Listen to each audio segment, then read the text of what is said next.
ഞാൻ നിങ്ങളോടൊരു ചോദ്യം. എന്തിന് വേണ്ടി? ആർക്ക് വേണ്ടി? ദാണ്ട് ഈ ചെവിയിൽ ഇതുപോലെ പൂ വെച്ചേക്കുന്നത് നിങ്ങൾ. സ്വയമേ എന്തിനാണ് നിങ്ങൾ വട്ടന്മാരും പൊട്ടന്മാരും ആവുന്നത്? അന്ധമായ വിശ്വാസം, പണ്ട് കാലങ്ങളിൽ നടന്നിരുന്ന അന്ധമായ വിശ്വാസം, കുരുതി കൊടുക്കല്, പഴയ കാലത്തോട്ട് നിങ്ങളെ കുടുംബങ്ങളെയും സ്നേഹങ്ങളെയും എല്ലാം നിങ്ങൾ തിരിച്ചു കൊണ്ടുപോകണോ? ഇതൊക്കെ പറയുന്നവരും എടുക്കുന്നവരും നിങ്ങളുടെ ഈ മതവൈരാഗ്യം കുത്തിവെച്ച് തരുന്നവരാരും അവസാനം നിങ്ങളെ കൂടെ കാണത്തില്ല. അനുഭവിക്കേണ്ടത് സ്വന്തമായിട്ട് അനുഭവിക്കേണ്ടി വരും. ഇവരെല്ലാം കൈമലർത്തും. നമ്മളെ നിയമങ്ങളൊക്കെ എല്ലാവർക്കും ഒരുപോലാണ്, മനസ്സിലായിക്കോ?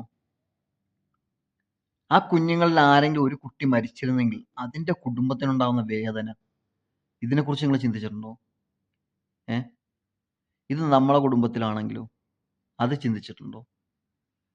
മോശമാണ്, വളരെ മോശം. ഒരു മോദിക്ക് വേണ്ടിയിട്ട്, ആ മോദി വെക്കുന്ന പ്രഖ്യാപനത്തിന് വേണ്ടിയിട്ട് ഷെയിം. പ്രത്യേകിച്ച് നമ്മളെ കേരളത്തില് ഗോഡ്സ് ഓഫ് കൺട്രി ഇപ്പൊ വെറും പൊലയാട്ട് കൺട്രി ആയിക്കൊണ്ടിരിക്കുകയാണ്. പക്ഷെ എന്ത് എന്ത് എന്ത് സ്നേഹത്തിൽ ജീവിച്ചുകൊണ്ടിരുന്ന നാടായിരുന്നറിയോ?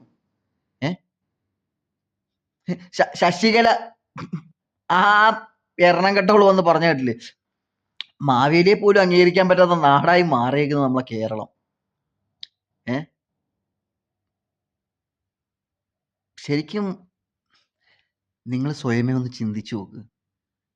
ഈ മതതീവ്രവാദം നടത്തുന്നത് നിങ്ങളാണോ അതോ മറ്റുള്ളവരാണോ? ശരി.